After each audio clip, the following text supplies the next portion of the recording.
I was absolutely blown away to learn my next guest's origin story, be a part of her vulnerability journey. And we get a huge vulnerability share in this episode. Don't miss it. And I'm so inspired and comforted that each of our journeys are perfectly timed. What we think our failures are, they're actually our life pivoting moments, testing us to see if we really want what we say we do. Listen as I chat with Cyd Charisse, co creator of Destroy the Hairdresser. You are not going to regret this.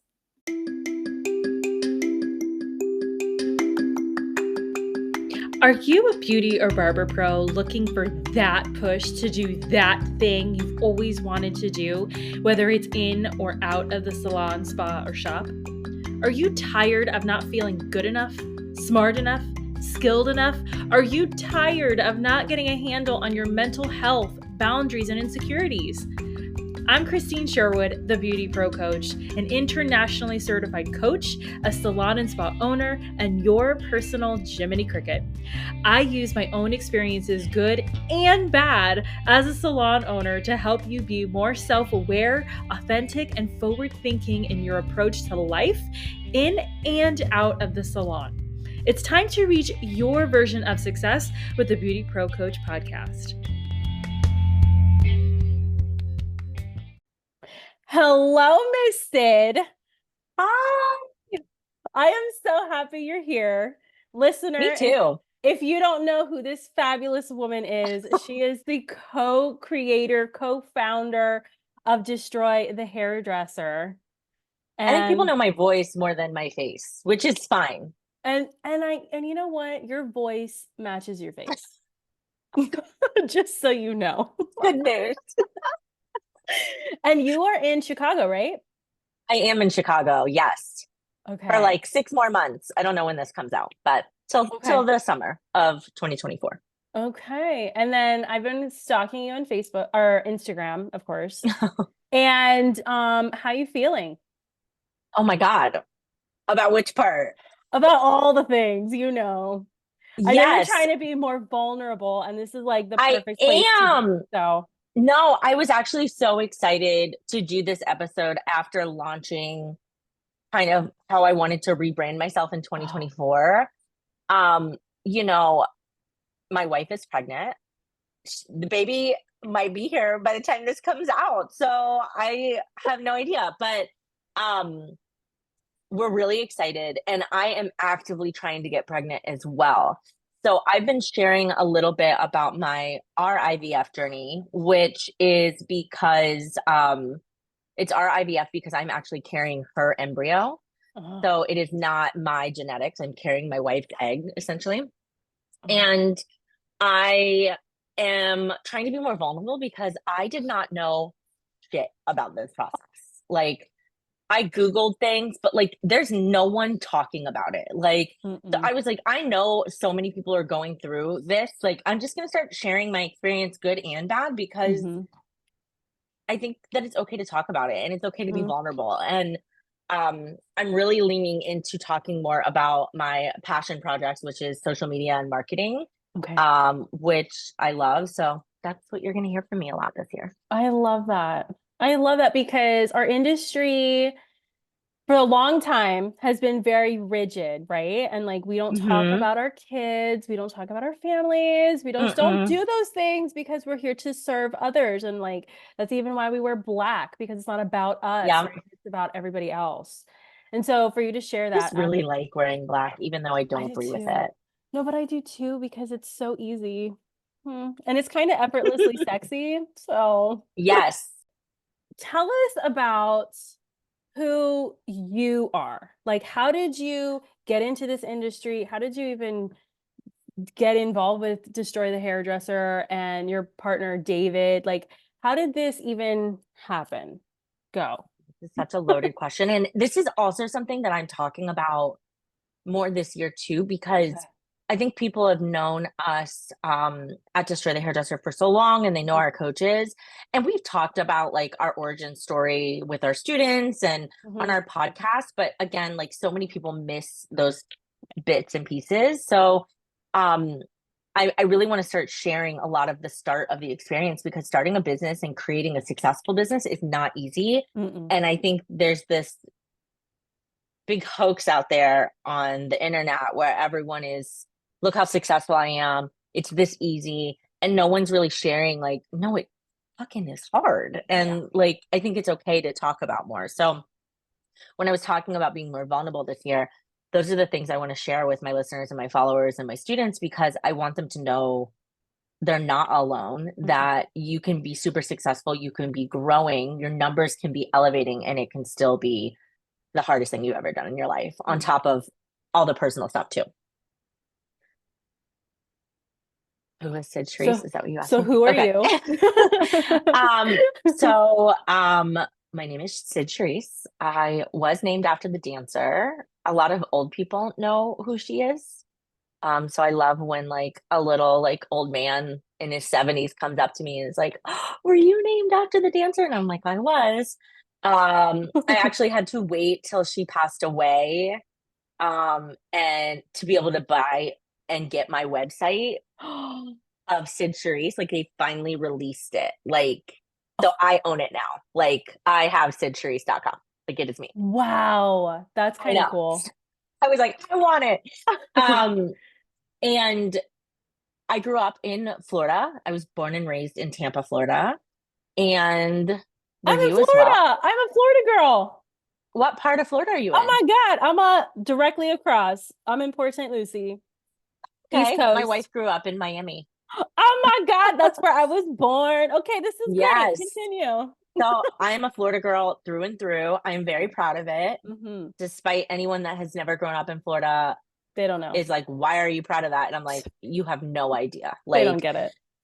You have no idea. And there's just something really special about growing up like in paradise like that. And you know, like I drove a boat before I ever rode a car, like, or drove a car. Like I knew how to surf before I ever knew how to like ride a bike. Like, you know what I mean? Like those, I was swimming before I was walking. Like those things I think are just like such precious memories to me. And like, even though I've lived in the North for far too long and cannot wait to go back home, there's still like that energy and vibe of me that I take even internally in my hair. Like I'm a blonding specialist, and I know that's kind of been like, it gets its own rap, you know, like, cause it's everyone's a blonding specialist, but like I really kind of bring that kind of like surfer skater girl energy into my hair that I do, which is really fun.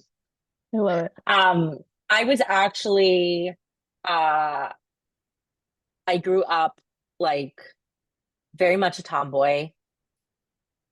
Yeah, I came out young. I was in my 20s when I came out. My family was so supportive, you know. And it's been incredible. And I was actually like in nursing school, and I was like, I don't want to do this. This freaking sucks. So I dropped out. I was going to be 21 by the time I would have graduated and been like dealing with people in the ER. That's what I wanted to do. Ironically, I married a doctor, so I'm still hear about the medical field all the time.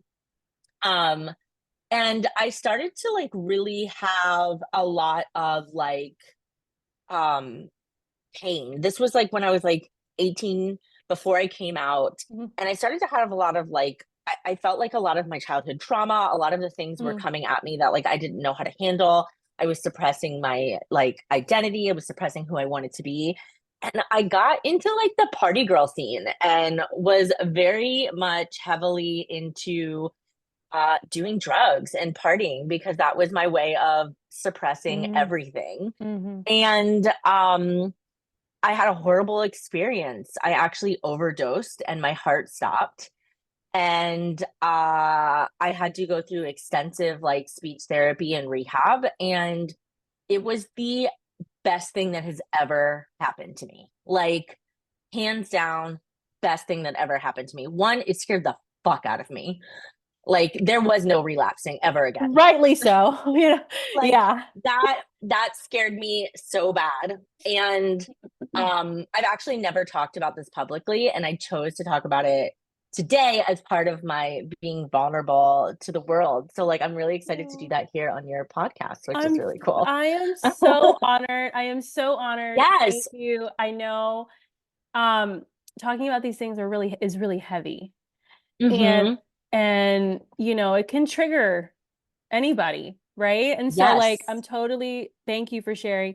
But that's what the podcast is all about, the BeautyPro podcast, because this is real life. It's so real life. And so many people have dealt with this. And that's the thing that I'm realizing. Like, I used to hide that part of my life. Like, I was, when the overdose happened, I was 20 years old. So like, I mean, I'm 38 now. Like, it is far and gone. And it's such like an important part of my life, because I'm like, oh, like that was like the moment. Like, you know, those moments where everything changes. Yes. Like, that moment had to happen. And I had an option. Like, I had two fucking choices. My choices were, you're going to go this way and it's going to be the best thing you've ever done, or you're going to stay right here and you're probably going to kill yourself. Like, those are your two options. And I later found out that I was diagnosed with OCD, which I was suppressing. I was also suppressing, you know, like being gay. There were so many things happening, right? Like that I turned to drugs to numb. And so soon after that, I did come out. It was glorious. And it was almost like some of that relief. I was able to get, you know, proper treatments for my mental health, for my OCD, and how I could handle. I also, during that time, found spirituality, which is very interjected into our Destroy the Hairdresser program. And as far as consciousness and awareness and holding yourself accountable and being responsible.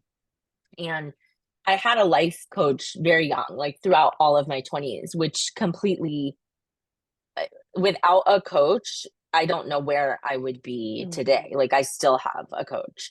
But I, you know, through that process of using drugs, I broke a lot of relationships, and I broke a lot of trust, and I hurt a lot of people. And in that time frame, I felt helpless, and I was like, I can't go back to school. Like, I don't want to be a nurse. I know my mom wants me to, like, but I don't want to do that. And I was like, I have to do something. And there was this girl, I worked at a bar in Ybor City. I was like, shot girl, beer tub girl. I am like so surprised and shocked at all of these things. I am getting to know you along with everybody else. This is awesome. Continue. I did. I worked in Ybor City. I was such an Ybor City rat. I was always out at the clubs and like bars, and like, but I had a fake ID. Like, it was not even legal. You know what I mean? And it was so funny when I finally did turn 21, and I was like, everyone's like, what? How old are you? What's your birthday you're celebrating? I'm like, 21. And they were all like, we've been serving you for like the past 3 years. Like, it was definitely a different world back then.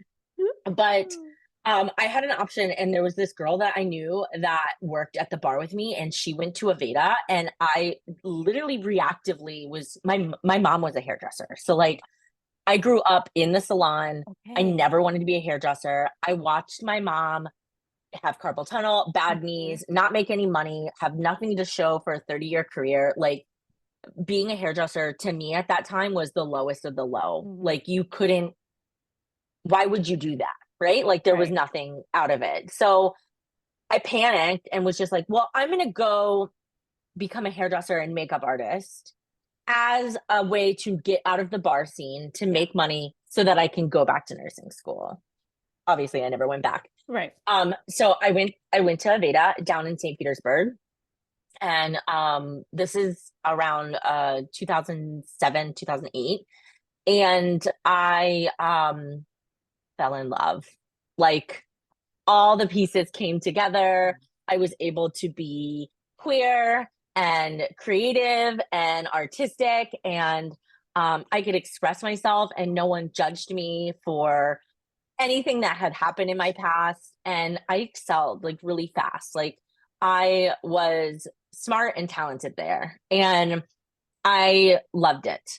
And I know this is going to sound surprising coming from me, the co-founder of Destroy the Hairdresser, but I loved the whole vibe of the brand. I loved being a part of, at that point, what was a really impactful community. Honestly, it still is. I mean, if you look at Aveda, Paul Mitchell, all the color brands. I mean, they are so united with community. It's ridiculous. And that's great because I think a lot of people feel lost in this industry and just have a place, regardless of what it is, to be on a team. It's like football team. It's like, it's awesome, you know? Yeah.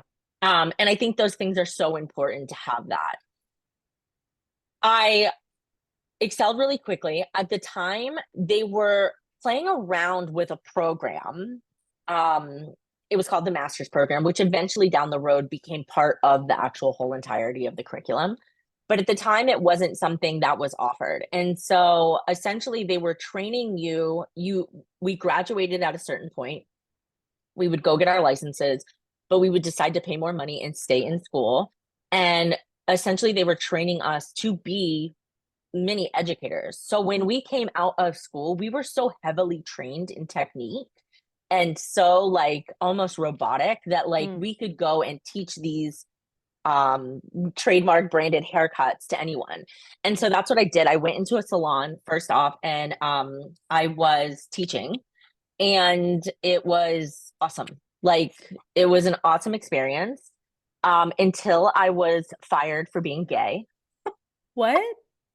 Are you Yes, serious? I was. That business is no longer in business. They definitely closed. Oh. And I had like a whole aha moment, which I'll get to, but they the clients, it was very heavily gay boy, like, but for some reason at this time in 2000, it was like the end of 2008, being a queer lesbian in the South, which was still considered the South, was still not accepted as much as women loving their gay men. And so it was that energy in the salon. And I had short hair, like Miley Cyrus when she came out, like I had the Tegan and Sarah mullet, the shaved sides, like it was the total like 2008, 2009 teen girl haircut. And I, without saying that the female clients felt uncomfortable around me. And so this was the salon owner's like oldest clients. They were old school and she paid me to leave. And looking back, I'm like, oh my God, she would have totally been sued in this day and age. Yeah, like time, I'm just like, what? At the time, I just needed the money and like another option. And honestly, I wanted to quit after that. I was like, I am so done. Like, I can't do this. Like, I don't want to do this anymore. Like, this industry is bullshit. Like, it's all like a game. And I went to another salon, which was a very like not popular salon, especially within the community, like the big beauty brand community. Like, they didn't buy into the product enough and they didn't buy every little kit and caboodle. And so they were just treated really poorly. And the owner was a little cuckoo too. So I can't blame the beauty brand completely. But I went in there and was instantly the educator. And within the first year, I was one of the top stylists. And then I quickly was like, your salon is failing. And she's like, I'm making you the manager. Like, because I kept trying to like give her ideas. So like within a year of being out of school, like I was running this entire salon and I was able to help her build her profits, which was incredible. But she had a lot of personal issues that I could not save with money management. So I was quickly picked up back from Aveda to be a corporate educator. And I went and worked for AI South for a very long time. So I got picked up to be an educator and it was absolutely incredible. I don't regret that experience at all. I learned so much about the industry. I still talk to so many of my students still to this day that have been hairdressers for 10 plus years, you know. It was such an incredible journey of my journey.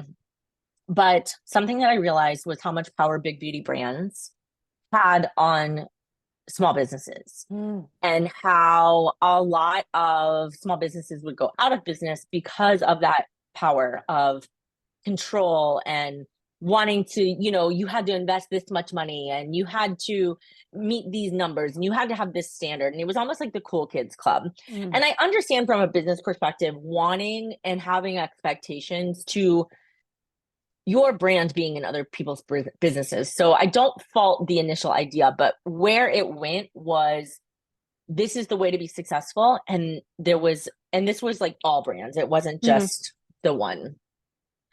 And it quickly went into like, this is the way to be successful. And they really like got stuck and had to scramble, 15 years later when everything started to shift and turn, especially after the pandemic. And we just saw a lot of toxicity within our industry, not just in the big beauty brands and the control that they had, but in the way that salon owners were running their businesses and how harmful it was, and how many hairdressers were quitting, and how many hairdressers were promised this dream. And at the same time that I was working for AI South, David started working for AI South. And we actually weren't friends at first. Like, we worked different shifts. There was like the A side and the B side. And I worked the B side. So I worked like the weekend and he worked like Monday through Wednesday. And we would cross paths like the last day of his shift and the first day of mine, right? Right. And we weren't not friends, but we didn't hang out after work. And it was his birthday and everyone ditched him. Like, it was his like 23rd birthday or something like that. Like, he was a baby, and like everyone was like, all the older girls that like the educators were just like, we're busy, or we tired, or blah, blah. And I was like, absolutely not. So I dragged his ass down to Ybor City with me. And we danced all night long, and we instantly became friends. And we were like, I don't know what we're going to do, but we both are going to collaborate. We started to really collaborate on photo shoots and doing a lot of Naha entries and doing fashion week. And we started to do like internal shows with Aveda and things like that, and traveling and educating. And it was actually like really awesome. And we didn't really know where to go. And I got a coach because of him. Like, I was able to get into spirituality because of him, and like learn those things and have someone to hold me accountable. And we quickly like, we're just started like, I call it teen angst, even though we were well into our 20s, but like we were just sick of the bullshit. So we started writing about it on a Tumblr. Do you remember Tumblr? I do remember Tumblr. We started to write it on a blog, and it was called The Dispensary. And it doesn't exist anymore. It doesn't exist anymore. Yeah, you can't find it. But it was called The Dispensary, and it was the color dispensary, but now it's funny. But it was all about the bullshit we were seeing, and it made waves. Like, people were getting their hands on it, they were reading it, they were sharing it. It was like viral before viral was a thing. Like, Instagram hadn't happened yet. And it even got to some big beauty brands and to some big industry leaders, who I'm not going to mention names, but ironically, they're very supportive of us now. But at the time, and I'm wondering if they even remember this, they wanted to shut us down. So we were like, okay, this blog is something, like, fuck you. We are gonna keep going, right? Like, so we put it on a website, and at the time we were called the Trichology Project. And we didn't really know what we were doing with this. We were doing a lot of editorial stuff. We were really trying to create just like a brand and an image of David and myself while we were writing these blogs. And we actually had someone, a big artist, offer us 6 figures to shut down the blog. And at the time, I had moved to New York City because we were like, we are going to wholeheartedly put our hearts into this company. Actually, I think I'm getting a little too ahead. Hold on. Let me back up before that. But we did have an offer to buy the blog. This is crazy. We worked for HSN. So we were on TV all the time, like doing hair tools and things like that. And David got an opportunity to move to New York and work for Sally Hirschberger. And we had talked about like, what's going to be our next thing? Like, what do we do? Like, we can't just work for big beauty forever. Like, we're on to something. Like, what are we going to do?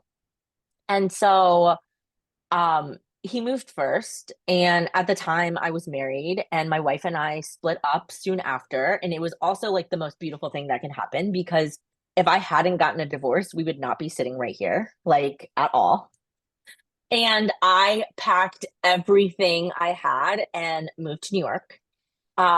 I still worked for Aveda, but as far as AI South went, the further north it went was DC, or the furthest north it went was DC.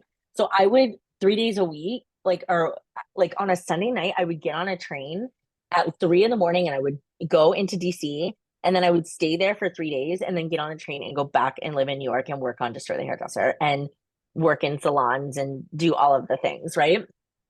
And yeah, it was one of those things where we were like, I remember we were sitting at a coffee shop in Florida and David started to sketch out on a napkin, and we had coaches, and he's like, what if we created a coaching program? Like, no one was doing this at the time. This was peak at the time. We started Trichology Project in 2012, and this was about 2014. By 2015, we had gotten our first student, 2015-16.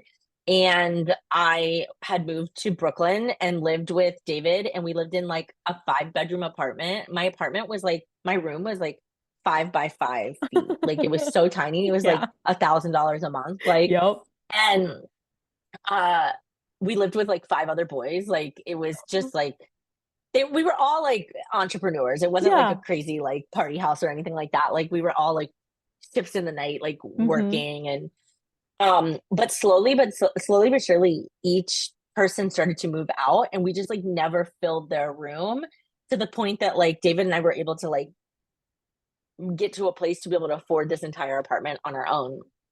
And we had come up with we had started to create a curriculum. We started to get students because Instagram had just taken off, and we were like, well, where are the hairdressers? They're on Instagram. Let's start talking to them. And this is like 2016, 2017.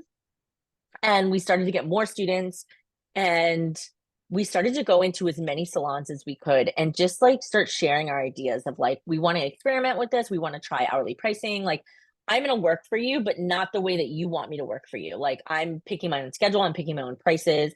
I'm not selling your retail. I'm going to come and go as I please. I set the standard. And some people flat out were just like, no, absolutely not. And we had some salon owners that were like, let's try it. And that was awesome. And we were able to kind of bounce around Brooklyn and New York City, talking to hairdressers, talking to salon owners, like trying our methods out everywhere. By 2018, we were on our first national tour, which was 14 cities. It was actually North American because we went into Canada, but it was 14 cities. We sold all of them out, which is incredible. We did the same thing in 2019, sold all of our classes out, traveled all around the country, gained more and more students. And at this time, we started to hire some of our students to become coaches, and it grew and grew and grew. And then the pandemic happened. And it was probably the best thing to happen to our business, because our business took off during pandemic with Clubhouse, and we had been online for so long, and everyone finally was like open to coaching and open to being online education and open to technology and open to making changes in their business. And it finally felt like the world was listening to us, which was incredible. And now we are in 2024. There will be no tours at the end of the year. We are going to do some touring at the end of the year and start to get back into it. But yeah, that is my story in a nutshell. I feel like that took up the whole podcast. I mean, yeah, but it's done. So important. We're done here. It's so important because it just shows like there is no overnight success. Like, everything takes time and evolution. No, this is like 12 years in the making. Yeah, like you don't just, okay, I'm going to put a business and then I have 6 figures, woohoo! Like, it doesn't happen that way. So I appreciate that. So then what, through all of that, and even up until today, how are you nourishing yourself? Oh my God. How am I not? Well, first off, I am in the most incredible partnership ever. My wife and I got married in 2021 of December 4th, 2021. We eloped on our rooftop with our very close friends in Chicago, in the middle of winter with the lake behind us. It was so beautiful. I will say I have a very supportive partner who holds me accountable too. And because of her, like, I want to constantly be a better person. So I'm always working on myself. I also have an incredible coach who does not deal with my bullshit. Like, he's like, we're going to talk about this. I have an incredible best friend and business partner who we hold each other accountable. And honestly, all of our students and coaches, like, we're constantly, like, I have to work on my stuff, my shit more than I think anyone else because of all these people around me. It's not an option. Like, the work that we're teaching our students to do, we're not just like our methods of like hourly pricing and retail or removing retail and all of these things. It's like deeper than that. Like where are we working on our things that we're avoiding? Where are we breaking down our blockages? Where are we becoming more aware? Where are we taking risks? Where are we just opening our eyes? And it's exhausting work, but I have to do that to a whole different level just to sustain who I want to be and what I want to be in this industry, in my marriage, in my partnerships, in my friendships, in my business. See, that's beautiful though. When you are so self-aware. I'm so tired. I know. But it's work. It's work. The work is hard. But it's worth it. Totally. So what's a common myth that you get from everyone about what you do? I think a lot of people don't know what we do and they don't know how to make it more clear. I think we live in a very we live in an informational age of like fast information, and what we do is so deep and complex that you actually have to pause and like stop and be like, what are they doing? Like, it's, in a nutshell, we do one-on-one coaching. That's what we offer. We offer one-on-one coaching. But on a deeper level, like, we're transforming your whole entire life, your whole entire business, and changing everything you know about the industry. Like, we're not working the way that you were taught, and breaking down some of that mindset is crazy. Our students will transition to hourly, they'll double their prices, they're making more money than they ever have, they're more fulfilled, their businesses are growing, they're seeing the profits and the manifestations of everything they've ever asked, begged, or prayed for. And then sitting there going, I don't know what to do because I'm not busy. I don't know what to do because I'm not double booking. Like, who am I? Like, a whole identity crisis. And we're like, well, what do you want to do? Where do you want to spend your time? And so really having to like get away from everything we've been taught as hairdressers of how we should work. I love it. What's a failure? What's your biggest failure? And what did you learn from it?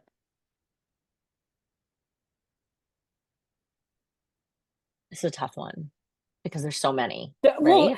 Well, you fail forward, right? You already talked about Yes. your drugs. I think but like, to me, that wasn't a failure. It was just a redirection. You know what I mean? Like, so like, I think even just like, even as a business owner, like, you're never going to be perfect. You're going to make mistakes. You're going to make mistakes with your employees. You're going to make mistakes with your clients or your students. You're going to drop the ball sometimes. You're going to give away too much of your energy. You're going to break boundaries. You're going to spend more money than you have. Like, all of these things are going to happen. And again, you have an option. You can go this way or you can go this way. Like, are you going to sit and suffer and dwell in it? Are you going to drown yourself in the mud, or are you going to get the hell out, shake it off, and go this way? And I don't mean like shake it off and suppress and avoid and be like, get over it, like we've been taught. It's like, I'm still very much dealing with the pain, thinking about it while I'm moving in this direction. Like, those things, it's not like we're just like, oh, it happened and we're done with it. It's like, no, it's still like, oh, why did that happen? What did that happen? Let's cry about it. Let's talk about it. Let's think about it. Let's spiral about it. Let's go through the emotions about it and let's deal with it so that we can continue to move forward. Oh, I like it. Oh, I like it. Okay. What's an insult that you've gotten that you are just so proud of? An insult? Yes. Hold on. I don't know if I'm proud of them. The internet is mean. If you're a meanie, a bobini on the internet, you need some help. They need a coach. I had a therapist. They need a damn coach. hurt people. And Yeah. like, I talk all about that with Frankie. I don't know if anybody remembers Coach Frankie. I fucking love your hair. Like, we talk all the time about how hurt people because when you put yourself on the internet, people always have something to say. And we've gotten horrible things said to us. Like, I hope you fuck off and die. Like, over telling the industry to raise their prices. Like, not even anything like God. Yeah, horrible things. And it always cracks me up because I just can't imagine, like, if I disagreed with someone or didn't like what they were saying, like, I block them or unfollow them or just like remove them from my line of vision because they're not serving me. But to get, I don't know, to get all like it's keyboard, like, yeah, you know what I mean? Like, get in there. It's just like insane. So I can't say there's an insult that I'm proud of. I will say there's a lot of insults, and they weren't even really insults. I just like prove you wrong moments where, you know, I look back at my career and I remember, you know, one of my old receptionists was like, if you don't put on, you know, a ton of makeup, you're never going to be successful. Or I think back to like big influential hairdressers in the industry that are still influential today being like, what you're doing will never work. And now they're doing those things that we're talking about. Or, you know, just like, I think we were really ahead of the industry. And I think there's parts of us that now the industry, I think, is finally catching up to us and like becoming aware of like what we're talking about, what we're saying, and what needs to happen. So, and it's not even like our methods are the end all be all. These are what we're teaching. And if they align with you and they are what you love, like, come on board, we can help you transition. But the bigger overarching conversation that we're having around self-care, self-time, having boundaries, like not working the way that we've been working, removing hustle culture, like those things I feel like the industry is finally catching up with, which is awesome.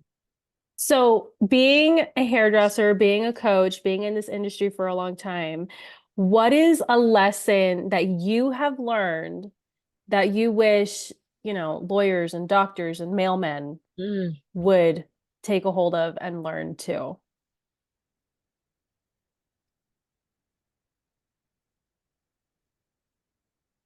It's not that deep. It isn't. Y'all, we're living on a rock in the middle of space. Like, it's not, like, I think about the things that I've like, I think about that a lot when I'm in a spiral and I'm having turmoil and I'm going through something that feels just like no one in the world could possibly be feeling. And then I zoom out to like the picture of like this little rock, and I'm somewhere on that rock, and that there's so much more in this world happening than this little thing, right? And it's like, am I going to waste, like, I'm not saying for everyone listening that I don't get upset or that I don't get reactive or I don't have like a mentee bee, like all of those still happen. I'm wholeheartedly human, and right now I'm being pumped with so many hormones to have a baby that like I have to really do my work on controlling my emotions.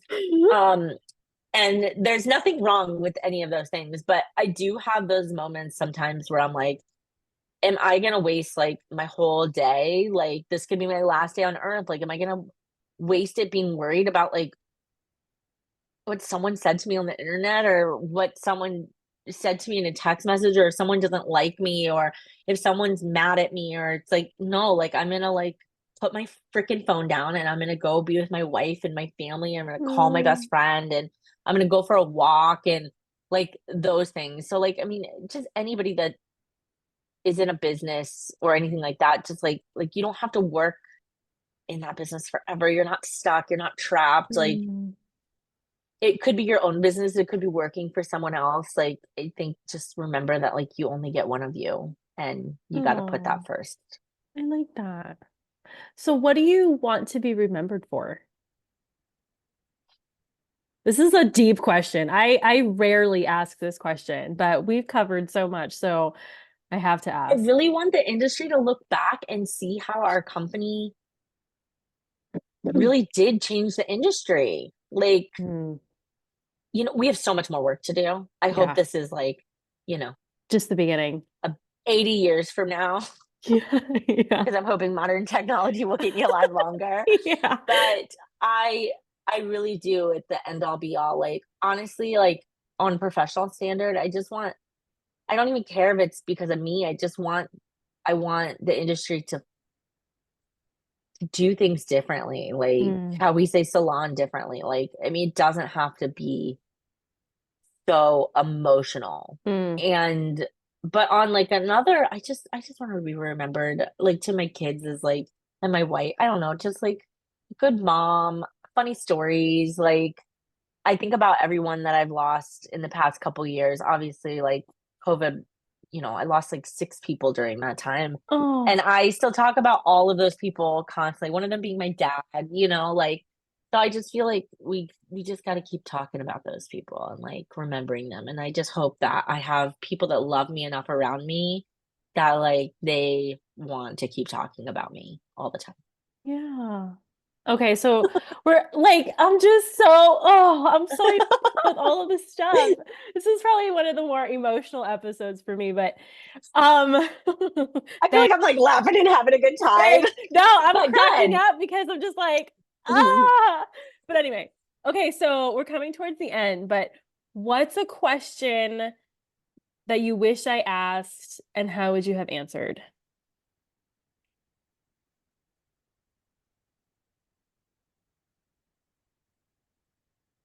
Oh, this is going to be such a lame one, but it's the only one that's coming to my head right now. But I wish you would have asked what's next for Destroy the Hairdresser. Oh, tell us. Because we have so many,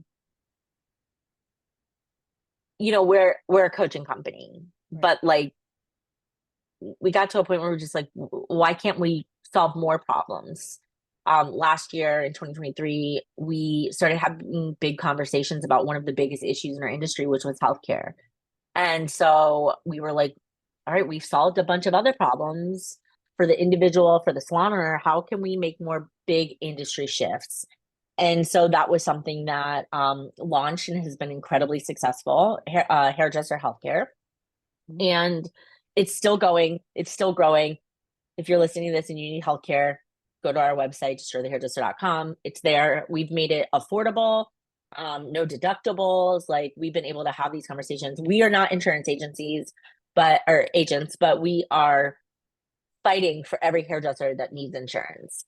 And we started to really look at like other big opportunities of like, okay, well, what happens if like we cut a client or something falls on a client or burns a client? Like, how are we protected? Like, those clients could literally make our lives hell. They could sue us. They could take our license away.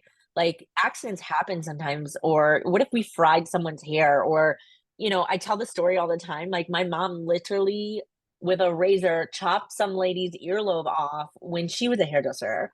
And yes, I think about that all the time. And so we've partnered with Guild and created business insurance for hairdressers. And so that's like the next big wave. And we have all of these other things. Like, we are fighting to talk to booking systems. We're already working with Aura and Salon Scale on like, what can we do bigger? What can we do more impactful? Like, what do hairdressers need? What is going to make their quality of life better?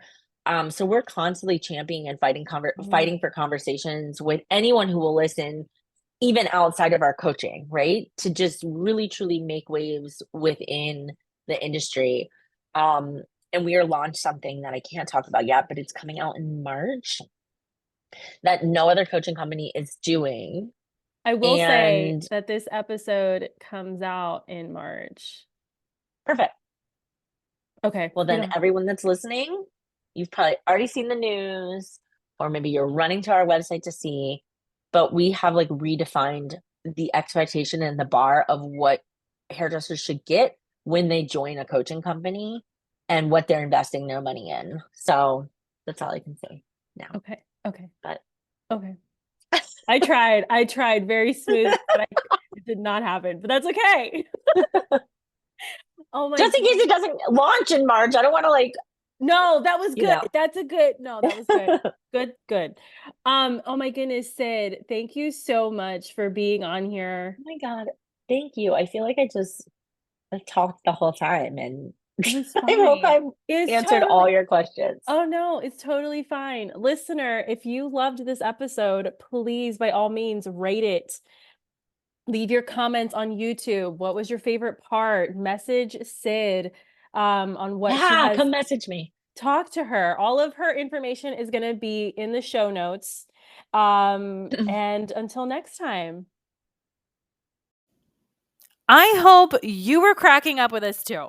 This interview was full of genuine laughs and the scoop on vulnerability and what's next for Destroy the Hairdresser. If you listen to this episode, but you want to actually see us, watch us on the BeautyPro podcast YouTube channel, link in the show notes. Leave your comments at your favorite parts. Until next time.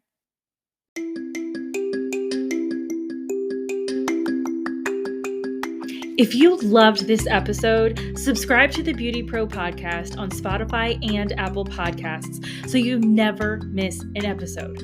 Don't forget to leave your reviews, stars, feedback so I can continue bring the content you deserve and want most. Your feedback fuels this podcast. The more you give, the more you get back.